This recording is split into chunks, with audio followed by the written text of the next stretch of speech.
હું આજે વાત કરીશ આપણા ગામની. આપણો આખો દેશ ગામથી બંધાયો છે. આપણા દેશમાં ખેડૂતો એ દેશના તાજ કહેવાય છે. મિત્રો, આ ગામ એટલે પ્રકૃતિનું જબરજસ્ત નજરાણું. આ ગામ એટલે ઈશ્વરનો વાસ. આ ગામ એટલે પ્રેમનું પારેવું. આ ગામ એટલે વહાલનો દરિયો. આ ગામ એટલે હેતની હેલી થાય. આ ગામ એટલે સ્નેહ સંબંધ બાંધે. આ ગામ એટલે પ્રીત પોતાની બને. આ ગામ એટલું વહાલું છે કે ગામમાં કોઈ રહે તો એનું જીવન બદલાઈ જાય છે મિત્રો. અને મહાન માણસો જે થયા છે દુનિયાના, એ બધા ગામમાંથી નીકળીને શહેરમાં આવ્યા છે. પણ એ ગામ, આ મહાન માણસો ક્યારેય ભૂલતા નથી મિત્રો. હું પણ મારું ગામ આજે પણ ભૂલ્યો નથી. એટલે મેં ગામ ઉપર થોડીક પંક્તિઓ લખી નાખી છે. અને ગામ મારું કેવું છે, કેવું હતું, એની યાદો કેવી છે, એના સ્વપ્ન નહીં પણ હકીકત કેવી છે, એના શમણા નહીં પણ હમણાંનું મારું ગામ કેવું છે, એની હું વાત કરવા આપને જઈ રહ્યો છું મિત્રો. આ મારી કાવ્ય કણિકાઓ છે, એ મેં હૃદયમાંથી નીકળી છે અને એને વણીને મેં મારી નોટબુકમાં ઉતારી છે મિત્રો. આ આપને ગમશે એવી મને ખબર છે. આ કાવ્યનું શીર્ષક છે ગામ કેવો, ગામમાં ફાવે કેમ. ગામમાં કેમ ફાવે, અથવા તો ગામમાં ફાવે કેમ, આ પ્રશ્ન. તો ગામમાં કેમ ફાવે પ્રશ્ન આ વિચારતો હું એકલો. પ્રશ્ન આ હું વિચારતો એકલો. નથી દોસ્તારો છતાં હું જાઉં છું ગામમાં એકલો.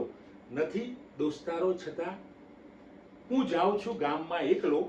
ગામમાં કેમ ફાવે? ફરીથી પ્રશ્ન. આ પ્રશ્ન ખૂબ મોટો મારા માટે. આ પ્રશ્ન ખૂબ મોટો મારા માટે. મોડે ખબર પડી કે હું જાઉં છું કેમ એકલો. મોડે ખબર પડી કે હું જાઉં છું કેમ એકલો. એ ભૂમિની અમીને, એ ભૂમિની અમી ને વગડાનો જૂનો લીમડો, એ ભૂમિની અમીને વગડાનો જૂનો લીમડો. યાદ આવે છે માના હાથનો મકાઈનો રોટલો. યાદ આવે છે માના હાથનો મકાઈનો રોટલો. ગામમાં કેમ ફાવે? ફરીથી પ્રશ્ન. આ પ્રશ્ન ખૂબ સતાવે. આ પ્રશ્ન ખૂબ સતાવે મને. ગામનું દૂધ ખૂબ ભાવે. ગામનું દૂધ ખૂબ ભાવે. ગાય ભેંસ બકરીનું દૂધ ખૂબ ભાવે. ખેતરની ડુંગળી ખૂબ રડાવે. ખેતરમાં ઉપાડીને ડુંગળી ખાઈએ અને એ ડુંગળી ખાતા ખાતા જે આપણે તોડીએ એને, અને જે આપણને આંસુ રવડાવે છે ડુંગળી, તો એ ડુંગળી રડાવે, એ પણ યાદ આવે છે. એ રડવાની યાદ હજી ખોવાઈ નથી મિત્રો. ભાઈની એ ભાઈબંધી આજે પણ અકબંધ છે. ભાઈની એ ભાઈબંધી આજે પણ અકબંધ છે.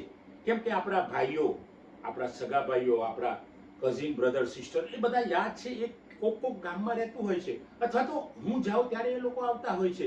ત્યારે એ દોસ્તી અમારી અકબંધ છે મિત્રો. રસ્તાઓ એ જૂના, આજે પણ તેનો સંબંધ છે. રસ્તાઓ મારા ગામના એ કાદવ કિચડ વાળા હતા, પણ આજે પણ મને યાદ છે. એ વખતે ચોમાસામાં મોજા પહેરવાની જરૂર પડતી નહીં, કારણ કે કાદવ જ મોજા બની જતા હતા. એટલે રસ્તાઓ જૂના, આજે પણ તેનો સંબંધ છે. બાપાની એ હળવી બૂમ, બાપા બૂમ પડે, અહીં આવો ભાઈ.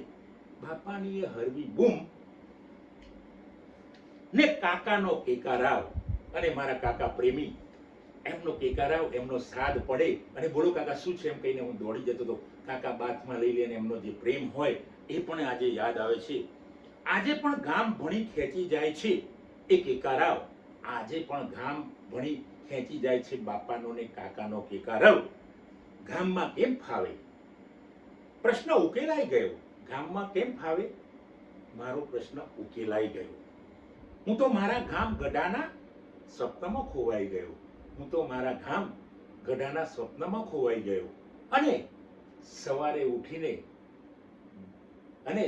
ઉઠીને મારા ગામ ગઢા દોડી ગયો.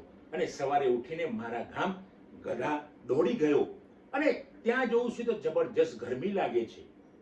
ત્યાં જોઉં છું તો મિત્રો દેખાતા નથી. ત્યાં જોઉં છું તો પરિવારના ઘણા લોકો બહાર નીકળી ગયા છે. જૂના દોસ્તારો ક્યાંય દેખાતા નથી, જૂની નિશાળ નવી નિશાળ બની ગઈ છે, છતાં પણ ગામની એ ધૂળ આજે પણ એને હાથમાં લઈને હું અડકું છું અને મને મજા આવે છે. કારણ કે એટલે તો મને ગામમાં ફાવે છે, એટલે તો મને ગામમાં ફાવે છે. ગામની એ પ્રકૃતિ, એ પક્ષીઓની ચહક, એ વિહંગોની ઉડાન, એ બાવળિયાની સૂળ પગમાં લાગતી હતી. આજે તો બૂટ પહેરું છું પણ પેલી સૂળ પણ આજે યાદ આવે છે, કેમ કે એ પણ મારી દોસ્તાર હતી. સૂળ મારા પગમાં ઘૂસે તો મહિને સુધી નીકળે નહીં અને એ એમ જ ચોંટી રહેતી હતી. પણ એ વખતે ખૂબ પીડા થતી હતી, પણ આજે એ સૂળને હું યાદ કરીને હું પોતે રડી જાઉં છું એવું લાગે છે. કારણ કે સૂળ તો કમસે કમ મારા પગમાં ઘૂસીને ત્યાં મહિના સુધી, 2 મહિના સુધી, જ્યાં સુધી નીકળે નહીં, પાકીને પરું ના થાય ત્યાં સુધી એ સૂળ એમને એમ રહેતી હતી. અને સૂળ પણ મને યાદ આવે છે. ગામના એ બાવળિયા, ગામના એ સૂકા ભાઠા, ગામના એ ઉચાટિયા, ગામના એ ઉસોળા, ગામની એ બૈરીઓ, ગામની એ ઇલોલની વાટ, ગામના એ પિંપોદરની ભાટ આજે પણ મને યાદ આવે છે. એટલે હું જાઉં છું. ગામમાં મને કેમ ફાવે છે એ મારા પ્રશ્નનો ઉકેલ આવી ગયો. મિત્રો, આ કાવ્ય કણિકાઓ આપને યોગ્ય લાગી